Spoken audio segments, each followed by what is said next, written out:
기막힌 이야기 채널을 찾아주셔서 감사합니다. 구독과 좋아요는 무료입니다. 이 이야기가 재미있거나 공감되었다면 공감합니다. 댓글을 달아주시면 큰 힘이 됩니다. 서울 외곽 한적한 주택가. 30년이 흐른 단독주택 마당에는 여전히 어머니가 심어놓은 장미꽃이 피어 있습니다. 52세의 윤정이는 이른 새벽부터 부엌에 서서 하루를 시작합니다. 찬장에서 꺼낸 된장통을 열면서 정희는 작은 한숨을 내쉽니다. 오늘도 똑같구나. 냄비에 물을 붓고 멸치를 넣어 우린 육수에 된장을 푸는 정희의 손놀림은 능숙합니다. 25년 동안 매일 아침 반복해온 일이니까요. 거품을 걷어내고 두부와 파를 넣으면서 정희는 문득 창밖을 바라봅니다. 이웃집에서는 아이들 웃음소리가 들려오는데 언제부터인가 이 집에서는 그런 소리를 들을 수 없게 되었습니다. 민수야, 일어나야지. 회사 늦는다. 2층에서 천천히 내려오는 25세 아들 민수의 발걸음이 들립니다. 키가 훤칠하고 준수한 얼굴의 민수는 대학을 졸업하고 취업 준비 중입니다. 정희는 밥상을 차리면서 아들의 얼굴을 살펴봅니다. 언제부터인가 민수의 표정에도 그늘이 생겼습니다. 엄마, 고마워요. 잘 먹겠습니다.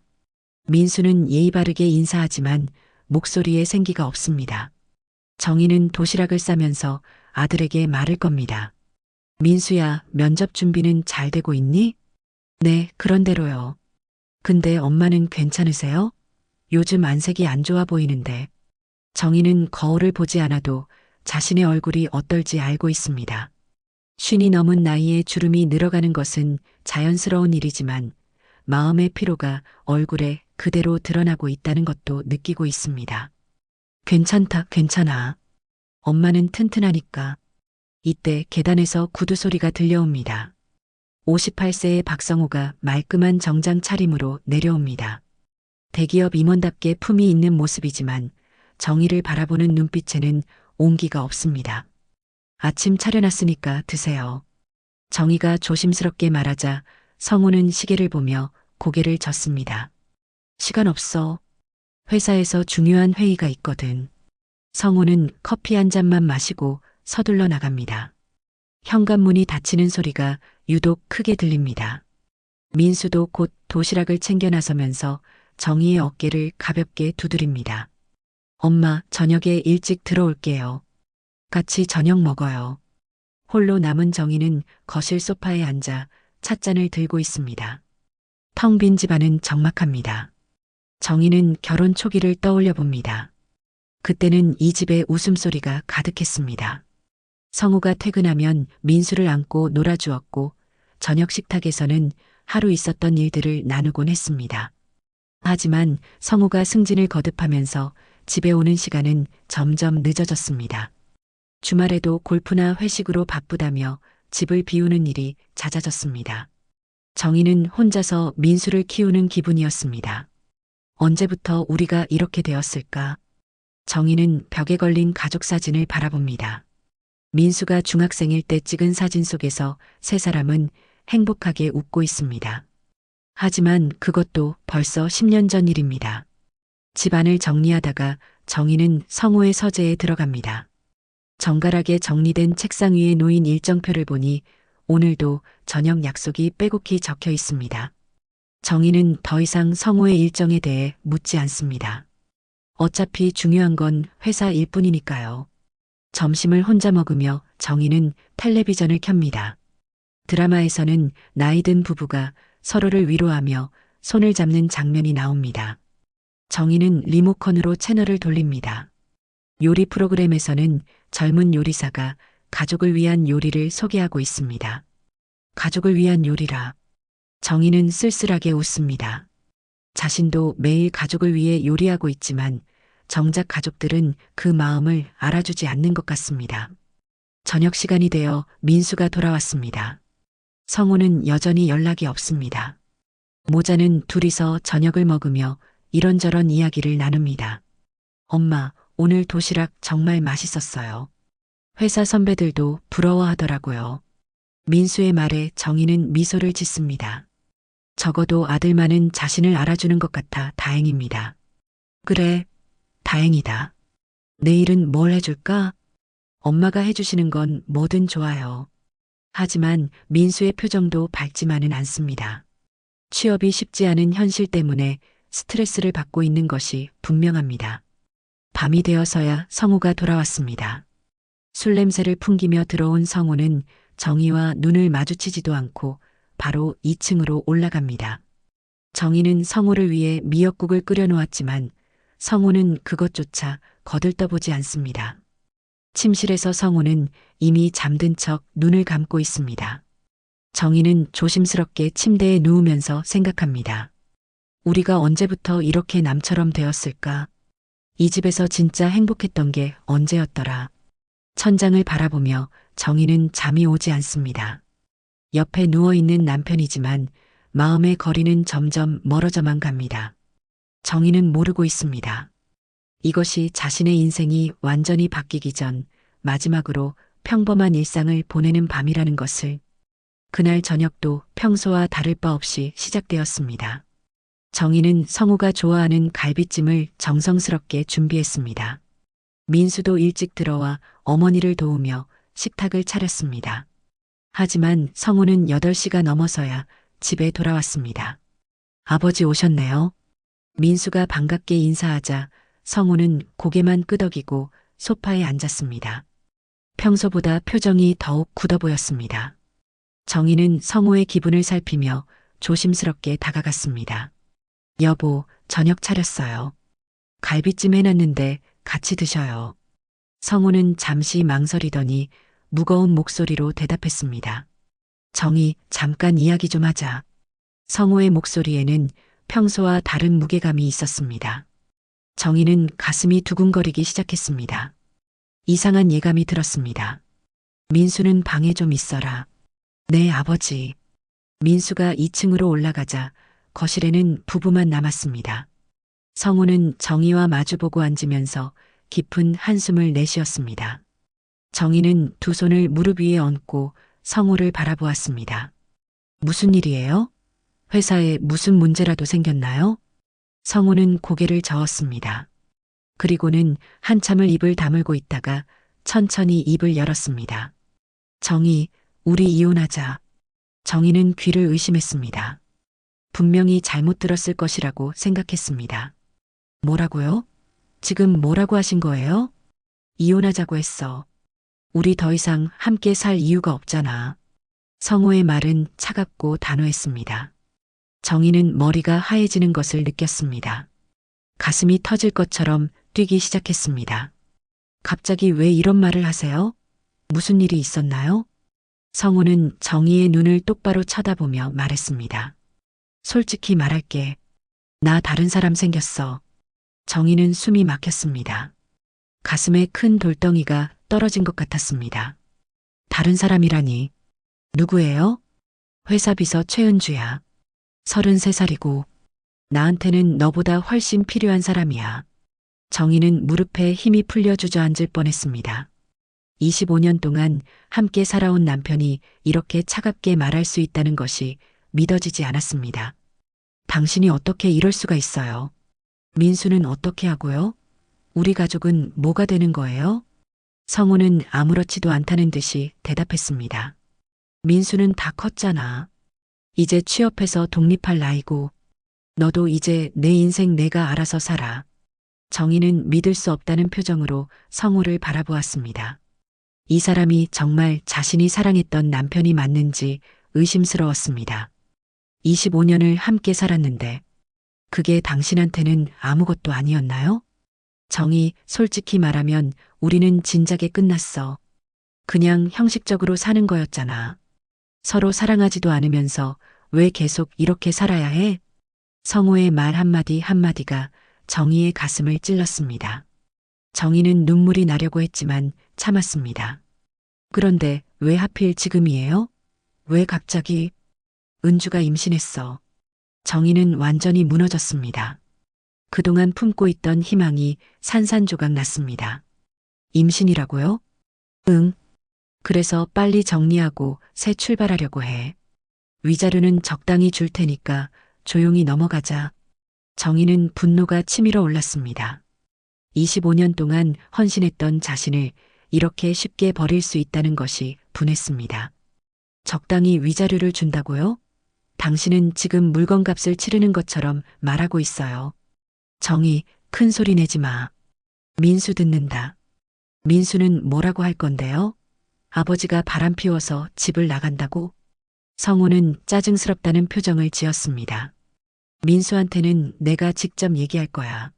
어차피 알게 될 일이고. 이때 2층에서 발소리가 들렸습니다. 민수가 내려오고 있었습니다. 부모의 목소리가 높아진 것을 듣고 걱정이 되어 내려온 것 같았습니다. 어머니, 아버지, 무슨 일이세요? 민수는 어머니의 창백한 얼굴과 아버지의 딱딱한 표정을 번갈아 보았습니다. 성우는 민수를 보며 담담하게 말했습니다. 민수야, 아버지가 너한테 할 말이 있다. 앉아봐. 민수는 불안한 표정으로 소파에 앉았습니다. 정희는 아들에게 이런 이야기를 들려주고 싶지 않았지만 어쩔 수 없었습니다. 아버지와 어머니가 이혼하기로 했다. 민수는 깜짝 놀라며 부모를 번갈아 보았습니다. 이혼이요? 갑자기 왜요? 어른들 사정이 있어. 너는 이제 다 컸으니까 이해할 거야. 민수는 어머니를 바라보며 물었습니다. 어머니, 정말이에요? 정희는 눈물을 참으며 고개를 끄덕였습니다. 아들에게 거짓말을 할 수는 없었습니다. 민수야, 미안해. 민수는 충격을 받은 표정이었습니다. 그리고는 아버지를 향해 따져 물었습니다. 아버지, 왜 갑자기 이런 일이 생긴 거예요? 분명히 다른 이유가 있을 거 아니에요? 성우는 잠시 망설이다가 솔직하게 말했습니다. 아버지가 다른 사람을 만나게 되었어. 민수의 얼굴이 굳어졌습니다. 분노가 차오르는 것이 보였습니다. 아버지가 바람을 피웠다는 말씀이세요? 민수야, 그런 식으로 말하지 마라. 그럼 뭐라고 해야 해요? 25년 동안 가정을 지켜온 어머니를 버리고 다른 여자한테 간다는 게 바람이 아니고 뭐예요? 성우는 민수의 말에 화가 났습니다. 내가 어른들 일에 끼어들 일이 아니야. 어른들 일이라고요? 저도 이 가족의 일원인데요. 정희는 부자가 싸우는 것을 보며 마음이 더욱 아팠습니다. 가족이 이렇게 무너져 내리는 것을 보는 것이 가장 고통스러웠습니다. 그날 밤 성우는 짐을 싸서 집을 나갔습니다. 정희와 민수는 텅 빈 거실에 앉아 말없이 있었습니다. 25년 동안 쌓아온 모든 것이 하루아침에 무너져 내렸습니다. 성우가 집을 나간 지 한 달이 지났습니다. 이혼 절차는 빠르게 진행되었습니다. 성우는 약속했던 위자료조차 제대로 주지 않았습니다. 변호사를 통해 전해진 말은 차갑기만 했습니다. 집은 정리해서 나가고 생활비는 앞으로 본인이 알아서 해결하라는 뜻입니다. 정희는 법률사무소에서 나오며 다리에 힘이 풀렸습니다. 30년 동안 살던 집마저 잃게 된 것입니다. 성우가 혼자 명의로 된 집이었기 때문에 정희가 가져갈 수 있는 것은 거의 없었습니다. 어머니, 괜찮으세요? 민수가 정희의 팔을 부축했습니다. 아들의 따뜻한 손길에 정희는 간신히 정신을 차렸습니다. 괜찮다, 괜찮아. 우리 새로 시작하면 돼. 하지만 정희의 목소리는 떨리고 있었습니다. 52세의 나이에 아무것도 가진 것 없이 새 출발을 한다는 것이 막막하기만 했습니다. 집으로 돌아온 모자는 짐을 정리하기 시작했습니다. 25년 동안 쌓인 추억들을 상자에 담으며 정희는 눈물을 흘렸습니다. 민수의 어린 시절 사진, 가족여행 앨범, 결혼 예물까지 모든 것이 추억 속으로 사라져갔습니다. 엄마, 이사할 곳은 정하셨어요? 민수가 걱정스럽게 물었습니다. 정희는 부동산에서 구해온 전단지를 펼쳐 보였습니다. 여기 반지하인데 보증금이 그나마 싸더라. 우리가 가진 돈으로는 이게 최선이야. 전단지에 나온 집은 허름한 반지하 월세방이었습니다. 보증금 500만 원에 월세 40만 원. 정희가 가진 전 재산으로는 겨우 1년 정도 버틸 수 있는 돈이었습니다. 엄마, 제가 아르바이트라도 해서 도울게요. 아니다. 너는 취업 준비에 집중해야 해. 엄마가 뭔가 일을 찾아볼게. 하지만 정희는 막막했습니다. 결혼 후 25년 동안 집에서만 살았던 자신에게 어떤 일을 할 수 있을지 감이 오지 않았습니다. 이사 당일 이삿짐차에 실린 가재도구는 초라하기만 했습니다. 냉장고와 세탁기, 그리고 몇 개의 상자가 전부였습니다. 새로 이사한 반지하 방은 햇빛도 잘 들지 않고 습기가 많았습니다. 엄마, 여기 곰팡이 냄새가 나네요. 민수가 코를 찌푸리며 말했습니다. 정희도 역한 냄새를 맡았지만 참았습니다. 며칠 지나면 괜찮아질 거야. 우리가 청소 열심히 하고 환기시키면 돼. 모자는 밤늦게까지 집 정리를 했습니다. 벽지를 새로 바르지는 못해도 깨끗하게 닦고 정리하니 그나마 살만해졌습니다. 첫날 밤 정희는 잠이 오지 않았습니다. 지하에서 들려오는 차 소리와 발소리가 시끄러웠습니다. 옆방에서는 아기 우는 소리까지 들렸습니다. 정희는 베개로 얼굴을 가리고 울었습니다. 내가 어쩌다가 이렇게 되었을까? 다음 날부터 정희는 일자리를 찾아 나섰습니다. 하지만 50이 넘은 나이에 특별한 기술도 없는 정희를 받아주는 곳은 없었습니다. 죄송합니다. 나이가 좀 많으시네요. 경력이 없으시면 좀 어렵겠는데요. 정희는 하루 종일 발품을 팔았지만 허탕만 쳤습니다. 집에 돌아온 정희의 얼굴은 지쳐 있었습니다. 엄마, 어떠셨어요? 민수가 기대를 품고 물었지만 정희는 고개를 저었습니다. 쉽지 않구나. 내일 다시 알아봐야겠어. 그날 저녁 민수는 라면을 끓이며 어머니에게 제안했습니다.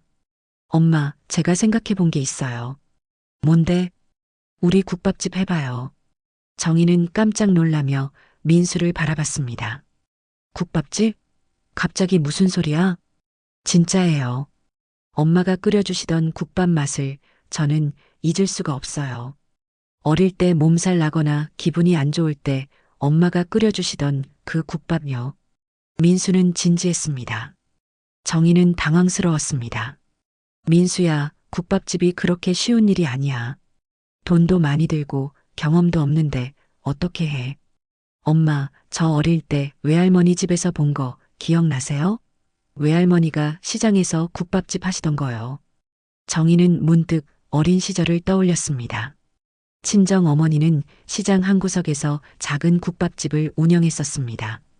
정희는 방학 때마다 어머니를 도우며 국물 맛을 보고 팔을 썰었던 기억이 났습니다. 너희 외할머니 말씀이구나. 네. 외할머니가 엄마한테 늘 하시던 말씀 있잖아요. 내 손맛은 사람을 살리는 맛이라고. 정희의 눈에 눈물이 맺혔습니다. 어머니는 정희가 시집간 후 얼마 지나지 않아 돌아가셨습니다. 마지막에 정희의 손을 잡고 하신 말씀이 생각났습니다. 정희야, 내가 만든 음식에는 정성이 들어있어. 그 정성이 사람들을 행복하게 만들 거야. 하지만 민수야, 요리해 본 적 없는 내가 뭘 할 수 있겠니? 그냥 생각만으로 되는 일이 아니야. 민수는 어머니의 손을 잡았습니다. 엄마, 저 정말 확신해요. 엄마 요리 솜씨는 최고거든요. 그리고 지금 우리한테 다른 선택지가 있나요? 정희는 민수의 말에 마음이 흔들렸습니다. 정말로 다른 선택지가 있는지 생각해 봤지만 떠오르지 않았습니다. 장소는 어떻게 구하고 돈은 또 어떻게 마련해? 제가 알아봤는데 여기서 10분 거리에 있는 상가에 작은 가게가 나왔어요. 보증금은 우리가 가진 돈으로 충분하고요. 민수는 미리 준비해둔 부동산 전단지를 보여주었습니다. 오래된 상가 1층에 있는 작은 가게였습니다. 민수야, 정말 할 수 있을까? 정희의 목소리에는 두려움과 희망이 섞여 있었습니다. 엄마, 한번 해봐요. 우리가 지금보다 더 나빠질 수 있나요? 민수의 말이 정희의 마음을 움직였습니다. 정말로 지금보다 더 나빠질 것은 없었습니다. 그리고 어머니의 말씀처럼 자신의 손맛으로 사람들을 행복하게 만들 수 있다면 그것만으로도 의미가 있을 것 같았습니다. 그럼 한번 해볼까? 정희가 조심스럽게 말하자 민수는 환하게 웃었습니다. 정말이에요? 엄마, 응. 어차피 잃을 것도 없으니까. 우리 모자 힘을 합쳐서 해보자. 그날 밤 정희는 오랜만에 희망을 품고 잠들었습니다. 새로운 시작에 대한 두려움도 있었지만 아들과 함께라면 무엇이든 할 수 있을 것 같았습니다. 상가 건물 1층 모퉁이에 자리 잡은 작은 가게. 정희와 민수는 한 달 동안 밤낮으로 매장을 정리했습니다. 오래된 벽지를 뜯어내고 새로 발랐고 낡은 테이블과 의자를 중고로 구해 정성스럽게 닦았습니다. 엄마, 간판은 뭐라고 할까요? 민수가 페인트를 바르며 물었습니다. 정희는 잠시 생각하더니 미소를 지었습니다. 민수네 국밥. 어때? 좋아요. 민수네 국밥이라니 정말 우리 가게 같은 느낌이 나네요. 간판을 달고 나니 정말 국밥집다운 모습이 되었습니다.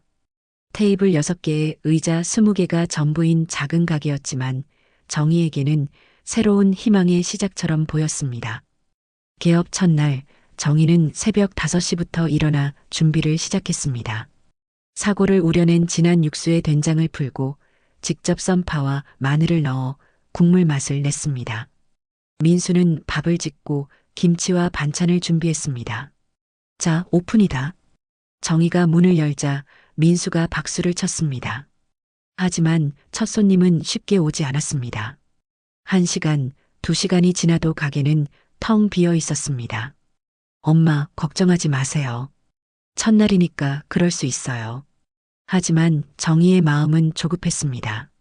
하루 매출이 없으면 당장 생활비에 문제가 생기기 때문이었습니다. 점심시간이 되어서야 첫 번째 손님이 들어왔습니다.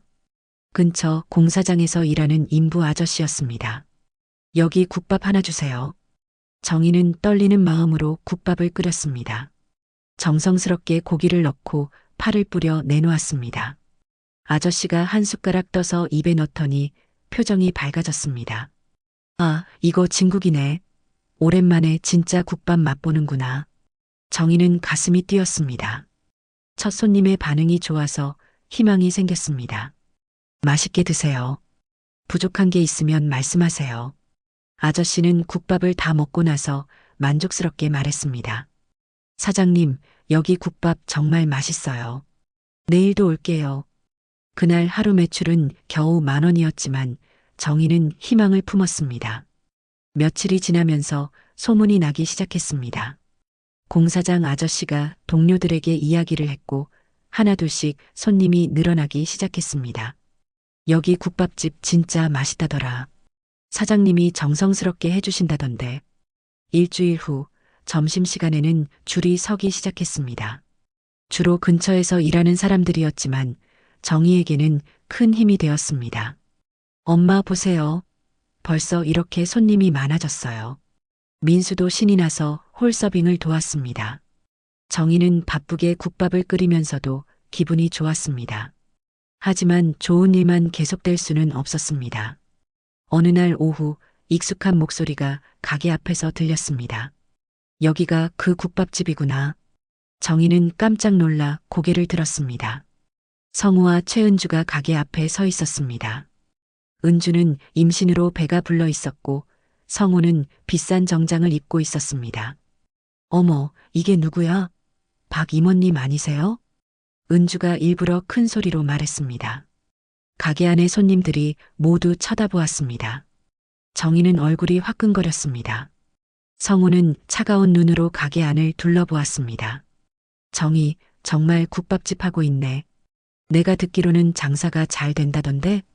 성우의 목소리에는 비아냥이 섞여 있었습니다. 정희는 앞치마를 매만지며 대답했습니다. 그냥 겨우 먹고 살 정도예요. 은주가 코웃음을 쳤습니다. 겨우 국밥집이라니 참 안쓰럽네요. 그래도 이 나이에 새로 시작한다는 게 대단하긴 해요. 은주의 말 한마디 한마디가 정희를 모욕하는 것 같았습니다. 손님들도 어색한 분위기를 느끼며 수군거렸습니다. 이때 민수가 부엌에서 나왔습니다. 아버지와 은주를 보자 얼굴이 굳어졌습니다. 뭐하러 오셨어요? 민수의 목소리는 차가웠습니다. 성우는 아들을 보며 한숨을 쉬었습니다. 민수야, 내가 이런 일까지 하고 있다니. 이런 일이라고요? 저희는 정당하게 일해서 벌어먹고 살고 있어요. 그래도 내 아버지가 대기업 임원인데 국밥집에서 일한다는 게 체면상 좀. 성우의 말에 민수는 분노했습니다. 체면이요? 가정을 버리고 바람 피운 사람이 체면을 말씀하세요? 가게 안이 조용해졌습니다. 손님들은 흥미진진하다는 표정으로 이들을 바라보았습니다. 은주가 성우의 팔을 잡으며 말했습니다. 여보, 그만 가요. 여기 있으니까 기분이 나빠져요. 성우는 정희를 마지막으로 한번 보며 말했습니다. 정희, 나중에 힘들어지면 연락해. 그때 되면 좀 도와줄 수도 있으니까. 필요 없어요. 우리는 우리 힘으로 살아갈 거예요. 정희의 목소리는 단호했습니다. 성우와 은주가 나간 후 정희는 주저앉고 싶었지만 참았습니다. 손님들이 하나둘 나가기 시작했습니다. 어색한 분위기 때문이었습니다. 정희는 가슴이 답답했습니다. 그날 저녁 모자는 가게 정리를 하며 이야기를 나누었습니다. 엄마, 아버지 말 신경 쓰지 마세요. 우리는 잘하고 있어요. 고마워, 민수야. 내가 있어서 엄마가 힘을 내는 거야. 하지만 그 일 이후로 미묘한 변화가 생겼습니다. 손님들 중 일부는 정희의 사정을 알게 되면서 동정 어린 시선으로 바라보기 시작했습니다. 정희는 그런 시선이 불편했습니다. 며칠 후 더 큰 문제가 생겼습니다. 근처에 큰 프랜차이즈 국밥집이 생긴 것입니다. 깔끔한 인테리어에 저렴한 가격으로 손님들을 빼앗아 가기 시작했습니다. 엄마, 손님이 많이 줄었네요. 민수가 걱정스럽게 말했습니다. 실제로 점심시간에도 테이블의 절반만 차는 상황이 되었습니다. 정희는 치를 떨며 속으로 다짐했습니다. 두고 봐. 국밥집이 어떤 힘을 가지는지 보여줄게. 나는 절대 포기하지 않아. 하지만 현실은 녹록하지 않았습니다. 매출은 계속 줄어들었고 월세와 재료비를 감당하기 어려워지기 시작했습니다. 정희는 밤마다 잠들지 못하고 걱정에 시달렸습니다. 그래도 정희는 포기하지 않았습니다. 더 맛있는 국밥을 만들기 위해 새벽마다 일어나 육수를 우렸고 손님 한 명 한 명에게 정성을 다했습니다. 언젠가는 자신의 진심이 통할 것이라고 믿으며 버텨나갔습니다. 정희의 노력은 서서히 결실을 맺기 시작했습니다. 프랜차이즈 국밥집과의 경쟁에서 살아남기 위해 정희는 더욱 정성을 다했습니다. 새벽 4시부터 일어나 사고를 우리고 직접 김치를 담가 내놓았습니다. 그 진심이 통했는지 단골 손님들이 하나둘 돌아오기 시작했습니다. 사장님, 역시 여기 국밥이 최고예요. 다른 데 가봤는데 맛이 영 아니더라고요. 공사장 아저씨가 엄지손가락을 치켜세우며 말했습니다. 정희는 뿌듯한 마음으로 미소를 지었습니다. 맛있게 드세요. 김치도 직접 담갔으니까 많이 드시고요. 한 달 후 민수네 국밥은 입소문을 타기 시작했습니다.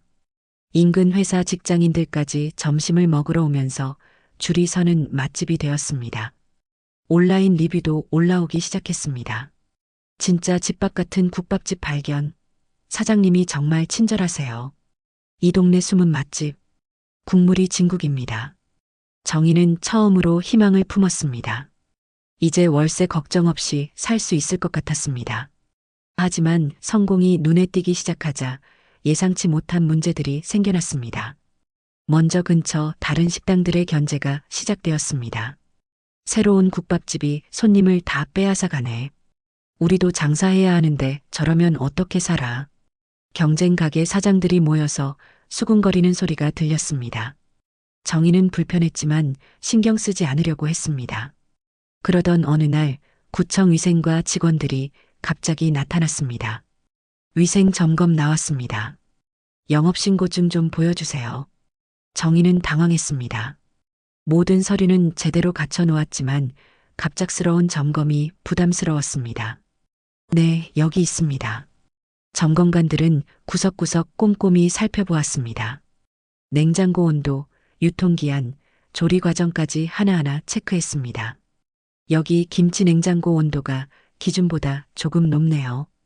그리고 배수구 청소도 더 깨끗하게 해주세요. 네, 바로 조치하겠습니다. 다행히 큰 문제는 없었지만 정희는 긴장했습니다. 점검이 끝난 후 민수가 물었습니다. 엄마, 위생 점검이 왜 갑자기 나온 걸까요? 다른 가게들도 점검받는 걸 본 적이 없는데. 정희도 의아했습니다. 하지만 더 큰 문제가 기다리고 있었습니다. 이튿날 성우가 회사 동료와 함께 나타났습니다. 정희는 성우를 보자 가슴이 철렁했습니다. 정희, 잠깐 이야기 좀 하자. 성우는 정희를 가게 밖으로 불러냈습니다. 동료는 가게 안에서 주위를 둘러보며 뭔가를 확인하는 것 같았습니다. 무슨 일이에요? 정희, 솔직히 말할게. 내 체면상 이렇게 될 줄 몰랐어. 회사에서 내 전처가 국밥집 한다는 소문이 퍼지고 있어. 성우의 목소리에는 짜증이 섞여 있었습니다. 그게 저와 무슨 상관이 있나요? 저는 제 앞가림 하는 거예요. 상관 있어. 나는 곧 승진을 앞두고 있는데 이런 소문이 퍼지면 이미지에 안 좋다고. 정희는 어이가 없었습니다. 그럼 어쩌라는 거예요? 가게 정리하고 조용히 살아. 내가 생활비 좀 도와줄 테니까. 안 돼요. 절대 그럴 수 없어요. 성우의 표정이 굳어졌습니다. 정희, 나한테 맞서면 좋을 게 없어. 내가 누군지 알잖아. 이 동네에서 내 영향력이 어느 정도인지 모르지? 그 말이 무엇을 의미하는지 정희는 알 수 있었습니다. 성우가 자신의 인맥을 이용해 압력을 넣겠다는 뜻이었습니다. 며칠 후 정희의 우려가 현실이 되었습니다. 위생 점검이 또다시 나왔고 이번에는 더 까다로웠습니다. 조리 과정에서 마스크 착용이 불완전하네요. 그리고 여기 바닥에 기름때가 남아 있고요. 사소한 것들까지 문제 삼기 시작했습니다. 정희는 모든 지적사항을 고쳤지만 계속해서 점검이 나왔습니다. 엄마, 이상해요. 일주일에 2번씩 점검이 나오는 게 정상인가요? 민수도 의심스러워했습니다. 하지만 정희는 참고 견뎠습니다. 그러던 중 결정적인 일이 벌어졌습니다. 위생 점검에서 유통기한이 하루 지난 두부가 발견된 것입니다. 사장님, 이거 유통기한 지났네요. 이건 명백한 위반 사항입니다. 정희는 깜짝 놀라 두부를 확인했습니다. 정말로 유통기한이 하루 지나 있었습니다. 죄송합니다. 깜빡했네요. 바로 버리겠습니다. 이미 늦었습니다. 영업정지 일주일 처분받으실 거예요. 정희는 머리가 하얘졌습니다. 일주일 영업정지면 그동안의 손님들을 모두 잃을 수 있었습니다. 정말 죄송합니다. 다시는 이런 일 없을 테니까 한 번만 봐주세요. 하지만 점검관은 단호했습니다. 규정은 규정입니다. 처분서 나오면 연락드리겠습니다. 그날 저녁 정희는 민수와 함께 울먹이며 이야기했습니다. 민수야, 어떻게 하지? 일주일 문 닫으면 손님들이 다 떠날 텐데. 엄마, 괜찮아요. 우리가 다시 시작하면 돼요.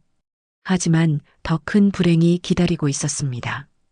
영업정지 처분을 받고 집에 돌아온 정희에게 민수가 고열에 시달리며 쓰러졌습니다. 민수야, 정신 차려. 정희는 민수를 급히 병원으로 데려갔습니다. 의사는 과로와 스트레스로 인한 급성 장염이라고 진단했습니다. 입원해서 며칠 안정을 취해야 합니다. 정희는 병원비 걱정에 앞이 캄캄했습니다. 가게는 영업정지, 아들은 입원, 그리고 쌓여가는 빚까지. 병원 복도에서 정희는 참았던 눈물을 터뜨렸습니다. 내가 왜 이렇게까지 살아야 하니? 하늘도 무심하시지. 정희는 무릎을 꿇고 울부짖었습니다. 지난 몇 달 동안 쌓인 모든 스트레스와 절망이 한꺼번에 쏟아져 나왔습니다. 간병을 위해 병원에 머물던 정희에게 집주인에게서 연락이 왔습니다. 사장님, 월세가 밀렸는데 언제 주실 건가요? 더 늦으면 계약 해지해야겠어요. 정희는 통장을 확인했습니다. 잔고는 10만 원이 채 남지 않았습니다. 모든 것이 무너져 내리고 있었습니다. 하지만 정희는 포기할 수 없었습니다. 민수를 위해서라도 다시 일어서야 했습니다. 절망 속에서도 정희는 마지막 희망의 끈을 놓지 않았습니다. 민수가 입원한 지 사흘째 되는 날 정희는 병원 의자에서 잠들어 있었습니다. 며칠 동안 제대로 먹지도 자지도 못한 채 아들을 돌보느라 지쳐 있었습니다. 꿈속에서 정희는 어린 시절로 돌아가 있었습니다. 시장 한 구석에서 김이 모락모락 피어오르는 국밥집. 앞치마를 두른 친정어머니가 국자로 국물을 저으며 웃고 있었습니다. 정희야, 이리 와서 맛 좀 봐라. 오늘 국물이 어떠냐? 어린 정희가 숟가락으로 국물을 떠서 맛보며 고개를 끄덕였습니다. 어머니, 정말 맛있어요. 그럼 됐다. 정희야, 기억해라. 음식은 그냥 배를 채우는 게 아니야. 사람의 마음을 따뜻하게 해주는 거란다. 어머니는 정희의 손을 잡으며 말씀하셨습니다. 내 손맛은 사람을 살리는 맛이야. 언젠가 힘든 일이 생기더라도 이 손맛을 믿어라. 정성스러운 마음으로 만든 음식은 반드시 사람들에게 전해지거든. 정희는 꿈에서 깨어났습니다. 어머니의 목소리가 너무나 생생했습니다. 정희는 눈물을 닦으며 민수를 바라보았습니다. 아들은 여전히 깊게 잠들어 있었지만 얼굴색이 많이 좋아진 상태였습니다. 어머니, 저 정말 할 수 있을까요? 정희는 마음속으로 돌아가신 어머니에게 물었습니다.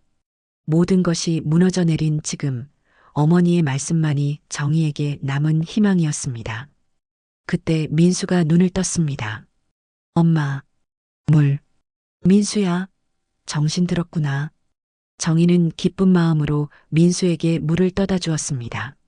민수는 천천히 물을 마시며 어머니를 바라보았습니다. 엄마, 많이 걱정하셨죠? 괜찮다. 내가 깨어나니까 다 괜찮아. 하지만 민수는 어머니의 지친 모습을 보며 미안한 마음이 들었습니다. 엄마, 가게는 어떻게 됐어요? 정희는 잠시 망설였습니다.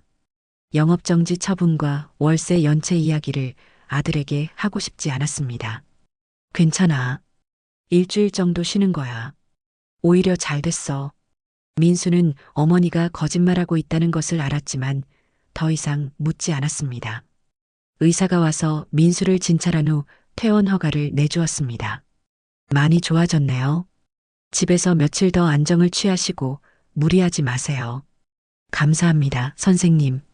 정희는 병원비를 계산하면서 가슴이 철렁했습니다. 남은 돈으로는 한 달도 버티기 어려운 상황이었습니다. 집으로 돌아온 모자는 조용히 앉아 이야기를 나누었습니다. 엄마, 솔직히 말해주세요. 지금 우리 형편이 어떤지.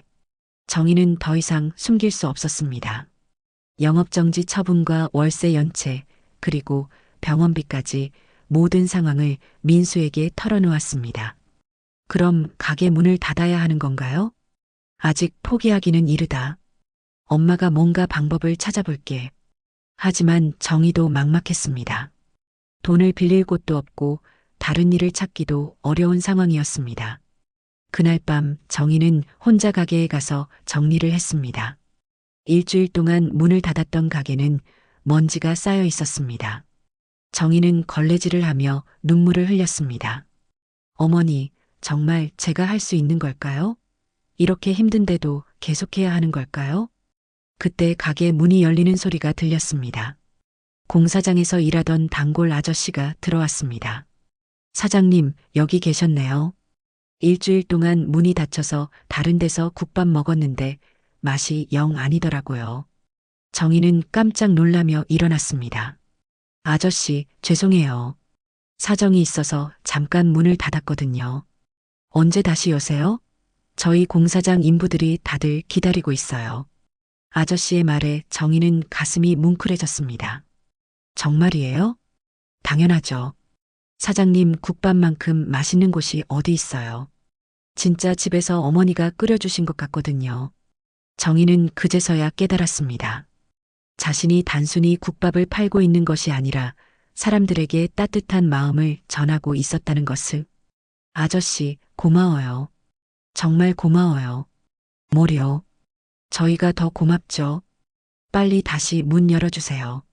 아저씨가 간 후 정희는 새로운 결심을 했습니다. 돈이 없어도 할 수 있는 일부터 시작하기로 했습니다. 다음 날부터 정희는 국밥 레시피를 더욱 정성껏 연구했습니다. 사골을 더 오래 우리고 양념의 비율을 조절하며 맛을 한층 업그레이드했습니다. 민수도 몸이 나아지자 어머니를 도와가게 청소와 정리를 했습니다. 영업정지가 끝나는 날 정희는 새벽부터 일어나 준비를 했습니다. 진한 사골 육수에 정성스럽게 양념을 넣고 직접 담근 김치와 정갈한 반찬을 준비했습니다. 문을 열자마자 단골 손님들이 하나둘 찾아왔습니다. 사장님, 기다렸어요. 여기 국밥 하나 주세요. 정말 보고 싶었어요. 정희는 눈물이 날 것 같았습니다. 자신을 기다려준 사람들이 있다는 것이 얼마나 고마운지 몰랐습니다. 맛있게 해드릴게요. 정말 감사해요. 그날부터 정희는 손님 한 명 한 명에게 더욱 정성을 다했습니다. 국밥을 내놓을 때마다 따뜻한 말 한마디를 건네고 손님들의 이야기에 귀를 기울였습니다. 사장님, 오늘 국밥이 더 맛있는 것 같아요. 어떤 게 달라졌나요? 글쎄요, 뭔가 더 따뜻한 느낌이 나요. 정희는 미소를 지었습니다. 진심이 통하고 있다는 것을 느꼈습니다. 한 달 후, 민순의 국밥은 이전보다 더 많은 손님들로 붐비기 시작했습니다. 입소문이 더 널리 퍼지면서 멀리서도 찾아오는 손님들이 생겼습니다. 어느 날 저녁 정희는 민수와 함께 하루 매출을 정리하며 말했습니다. 민수야, 이제 조금씩 안정되는 것 같아. 엄마가 포기하지 않아서 가능한 일이에요. 정말 대단하세요. 정희는 창밖을 바라보며 생각했습니다. 어머니의 말씀이 맞았습니다. 정성스러운 마음으로 만든 음식은 반드시 사람들에게 전해지는 것이었습니다. 어머니, 이제 알겠어요. 제 손맛이 정말 사람을 살리는 맛이었구나. 정희는 마음속으로 돌아가신 어머니에게 감사 인사를 드렸습니다. 이제 더 이상 두렵지 않았습니다. 어떤 어려움이 와도 이겨낼 수 있을 것 같았습니다. 정희의 진심 어린 노력이 결실을 맺기 시작한 지 석 달이 지났습니다. 민순의 국밥은 이제 이 지역에서 모르는 사람이 없는 맛집이 되었습니다. 점심시간이면 줄이 가게 밖까지 늘어섰고 저녁에도 꾸준히 손님들이 찾아왔습니다. 어느 날 오후 한 중년 남자가 가게에 들어왔습니다. 깔끔한 정장 차림의 명함을 꺼내 보이며 정희에게 다가왔습니다. 안녕하세요. 저는 맛있는 세상 푸드 대표 김상철이라고 합니다. 정희는 명함을 받아보며 의아해했습니다. 무슨 일로 오셨어요? 사장님 가게가 요즘 소문이 자자하더라고요. 저희가 운영하는 음식 프로그램에 출연해 보시는 게 어떨까 해서 왔습니다. 김상철은 자신이 제작하는 프로그램이 지역 맛집을 소개하는 인기 방송이라고 설명했습니다. 정말이에요? 저희 가게가 방송에 나올 수 있다고요? 물론입니다. 촬영은 다음 주에 하고 방송은 그 다음 주에 나갑니다. 어떠세요? 정희는 믿기지 않아 민수를 불렀습니다. 민수도 놀라며 명함을 자세히 살펴보았습니다. 엄마, 정말 큰 방송사 프로그램이네요. 이거 엄청난 기회예요. 일주일 후 방송 촬영팀이 가게에 찾아왔습니다. 카메라와 조명 장비가 들어서자 작은 가게는 촬영장이 되었습니다. 정희는 긴장했지만 평소처럼 정성스럽게 국밥을 끓였습니다. 자, 사장님이 직접 만드시는 국밥을 맛보겠습니다. 방송 진행자가 숟가락을 떠서 입에 넣더니 눈이 휘둥그레졌습니다. 와, 이거 정말 집에서 어머니가 끓여주시던 그 맛이에요. 국물이 정말 진하고 깊은 맛이 나네요. 감사합니다.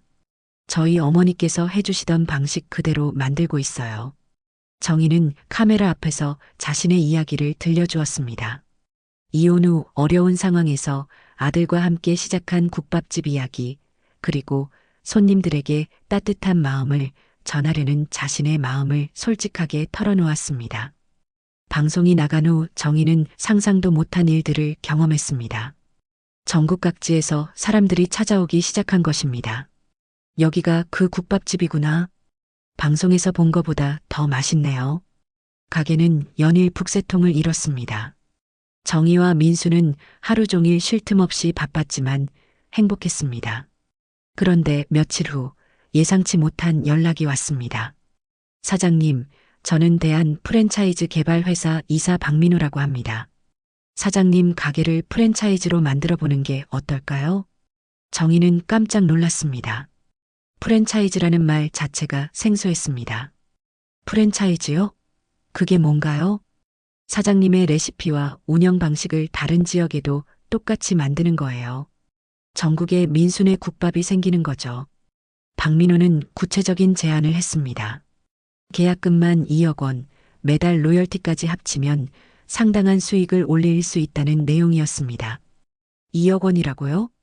정희는 머리가 하얘졌습니다. 평생 보지 못한 큰 돈이었습니다. 네, 그리고 전국에 100개 매장을 목표로 하고 있어요. 사장님은 본사 대표이사가 되시는 거고요. 그날 저녁 정희와 민수는 밤늦게까지 이야기를 나누었습니다. 엄마, 정말 대단한 기회인 것 같아요. 이렇게 성공할 줄 누가 알았겠어요. 하지만 정희는 마음이 복잡했습니다. 갑작스러운 성공이 믿기지 않았습니다.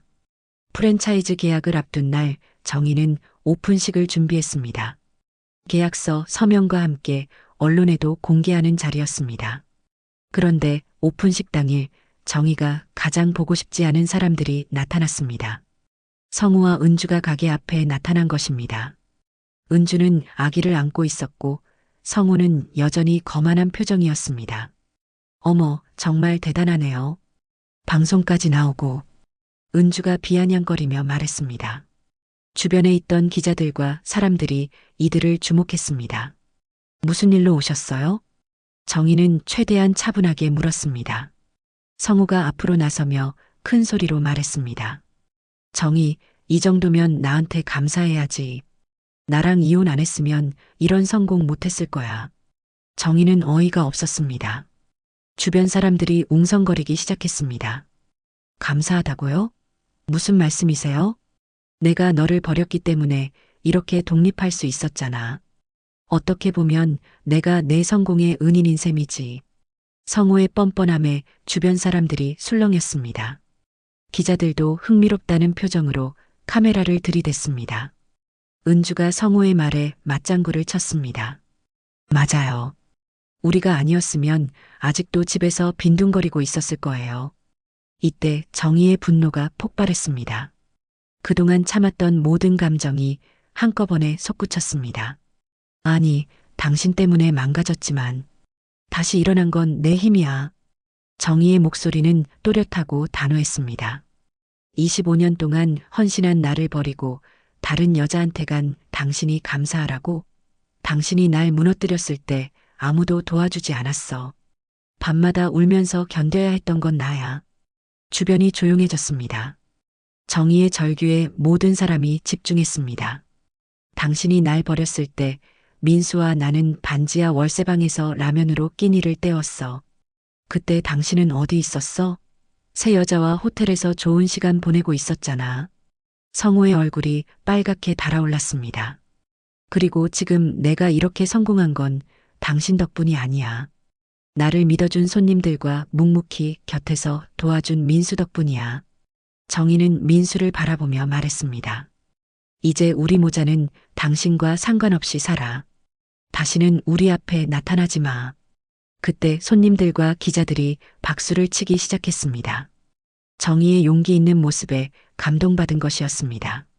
사장님 멋있어요. 정말 대단하세요. 성우와 은주는 어쩔 줄 몰라 하며 서 있었습니다. 자신들이 비난의 대상이 된 것을 깨달은 것입니다. 우리 가자. 성우가 은주의 팔을 잡으며 황급히 자리를 떠났습니다. 주변 사람들은 그들을 차가운 시선으로 바라보았습니다. 정희는 가슴이 후련했습니다. 드디어 자신을 괴롭혔던 과거와 완전히 결별한 기분이었습니다. 프랜차이즈 계약서에 서명을 마친 정희는 기자들 앞에서 소감을 말했습니다.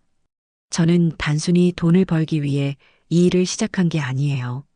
제가 만든 음식으로 사람들이 행복해지는 모습을 보고 싶었어요. 앞으로도 그 마음을 잊지 않겠습니다. 그날 정희는 진정한 승리를 맛보았습니다. 과거의 상처를 딛고 당당하게 일어선 자신을 확인할 수 있었습니다. 프랜차이즈 계약을 맺은 지 1년이 지났습니다. 민순의 국밥은 전국에 80개의 매장을 운영하는 대형 브랜드로 성장했습니다. 정희는 더 이상 반지하에 살지 않았습니다. 서울 강남의 깔끔한 아파트에서 민수와 함께 새로운 생활을 시작했습니다. 본사 사무실에서 정희는 직원들과 회의를 하고 있었습니다. 이제 그녀는 단순한 국밥집 사장이 아니라 전국 체인점을 관리하는 최고 경영자였습니다. 사장님, 이번 달 매출이 전월 대비 15% 증가했습니다. 좋네요. 하지만 매출보다 중요한 건 우리 음식을 드시는 분들이 정말 만족하시는지예요. 정희는 여전히 돈보다는 고객의 마음을 우선시했습니다. 매주 직접 매장들을 돌아다니며 음식 맛을 확인하고 직원들과 대화를 나누었습니다. 어느 날 정희는 처음 시작했던 그 작은 매장을 방문했습니다. 이제는 본점이라는 간판이 걸려 있고 예전보다 훨씬 넓고 깔끔하게 리모델링된 상태였습니다. 어머니, 매장을 관리하던 민수가 반갑게 인사했습니다. 민수는 이제 프랜차이즈 운영이사로 일하며 어머니의 든든한 동반자가 되어 있었습니다. 민수야, 오늘 손님들 반응은 어때? 좋아요. 특히 새로 나온 된장찌개 정식이 인기예요. 정희는 주방으로 들어가 직접 국물을 맛보았습니다. 여전히 처음 시작했을 때의 그 진한 맛이 살아있었습니다. 다행이다. 우리가 아무리 커져도 이 맛만은 변하면 안 돼. 점심시간이 되자 손님들이 몰려들기 시작했습니다. 정희는 홀에 나가 손님들을 맞이했습니다. 어머, 사장님이세요? 한 중년 여성이 정희를 알아보며 반가워했습니다. 안녕하세요. 맛있게 드세요. 사장님, 저희 가족이 정말 팬이에요. 방송 보고 2999년부터 단골이 됐거든요. 정희는 그런 말을 들을 때마다 가슴이 뭉클했습니다. 자신의 음식으로 사람들이 행복해한다는 것이 여전히 가장 큰 보람이었습니다. 저녁이 되어 매장 문을 닫은 후 정희와 민수는 함께 정리를 하며 이야기를 나누었습니다. 엄마, 우리가 여기까지 올 줄 정말 몰랐어요. 그러게. 처음에 반지하에서 시작할 때는 꿈도 못 꿨지. 정희는 창밖을 바라보며 감회에 젖었습니다. 1년 전만 해도 하루하루 버티기 급급했던 자신들이 이렇게 성공할 줄 누가 알았을까요? 민수야, 그런데 너는 정말 행복하니? 취업 준비하던 내가 이 일을 하게 되어서 후회는 없고? 민수는 환하게 웃었습니다. 엄마, 저는 정말 행복해요. 어떤 대기업에 다니는 것보다 엄마와 함께 일하는 게 훨씬 의미 있어요. 그때 정희의 휴대폰이 울렸습니다. 모르는 번호였지만 정희는 받았습니다. 여보세요? 정희 씨인가요? 저는 요리 전문 출판사에서 일하는 김영이라고 합니다. 네, 말씀하세요. 정희 씨의 이야기를 책으로 만들어 보면 어떨까 해서 연락드렸어요. 많은 사람들이 정희 씨의 인생 이야기에 감동받고 있거든요. 정희는 놀랐습니다. 자신의 이야기가 책이 될 만큼 의미 있다고 생각해 준다니요. 정말이에요? 제 이야기가요? 네. 이혼 후 어려운 상황에서 다시 일어선 이야기, 그리고 국밥 하나로 성공한 이야기가 많은 중년 여성들에게 희망을 줄 것 같아요. 정희는 민수와 눈을 마주쳤습니다. 민수가 고개를 끄덕이며 격려했습니다. 한번 생각해 보겠어요. 연락드릴게요. 전화를 끊은 후 정희는 민수에게 물었습니다. 민수야, 엄마 이야기가 정말 다른 사람들에게 도움이 될까? 당연하죠, 엄마. 엄마만큼 용기 있는 사람이 어디 있어요. 엄마 이야기를 듣고 힘을 얻을 사람들이 정말 많을 거예요. 다음 날 정희는 첫 번째 매장에서 일하던 그 공사장 아저씨를 만났습니다. 아저씨는 이제 현장 소장이 되어 있었습니다. 사장님, 정말 대단하세요. 처음에 여기서 국밥 드셨던 게 엊그제 같은데 아저씨 덕분에 시작할 수 있었어요. 첫 손님이 아저씨셨잖아요. 제가 뭘 했다고요? 사장님이 워낙 맛있게 해주셔서 그런 거죠. 정희는 그날을 떠올리며 미소를 지었습니다. 정말 많은 일들이 있었습니다. 한 달 후 정희의 자서전 출간 기념회가 열렸습니다. 제목은 민순의 국밥, 다시 일어선 인생이었습니다. 많은 사람들이 참석해 정희를 축하해 주었습니다. 정희 씨 책을 읽고 정말 감동받았어요. 저도 이혼 후 혼자 아이를 키우고 있는데 큰 힘이 됐어요. 한 독자가 눈물을 글썽이며 말했습니다. 정희는 그 순간 자신의 고생이 헛되지 않았다는 것을 느꼈습니다. 기념회가 끝난 후 정희와 민수는 처음 살았던 반지하 동네를 지나쳤습니다. 엄마, 여기 또 와보니까 신기하네요. 그러게. 그때는 정말 막막했는데. 정희는 그 시절을 떠올리며 웃었습니다. 고통스러웠지만 그 시간들이 있었기에 지금의 자신이 있을 수 있었습니다. 저녁에 집으로 돌아온 정희는 거실에서 민수와 함께 차를 마시며 이야기했습니다. 민수야, 엄마가 이제 정말 행복해. 저도요, 엄마. 우리 정말 멋진 팀이죠? 그래, 우리는 최고의 팀이야. 정희는 창밖을 바라보며 감사한 마음을 가졌습니다. 어려운 시절도 있었지만 결국 이겨낼 수 있었습니다. 민수야, 국밥은 그냥 한 끼가 아니라 우리가 다시 살아난 증거야. 정희의 말에 민수가 고개를 끄덕였습니다. 맞아요, 엄마. 그리고 앞으로도 우리가 계속 성장해 나갈 힘이고요. 밤이 깊어가며 정희는 마음의 평화를 느꼈습니다. 52세에 시작한 새로운 인생이 이렇게 아름답게 꽃피울 줄 누가 알았을까요?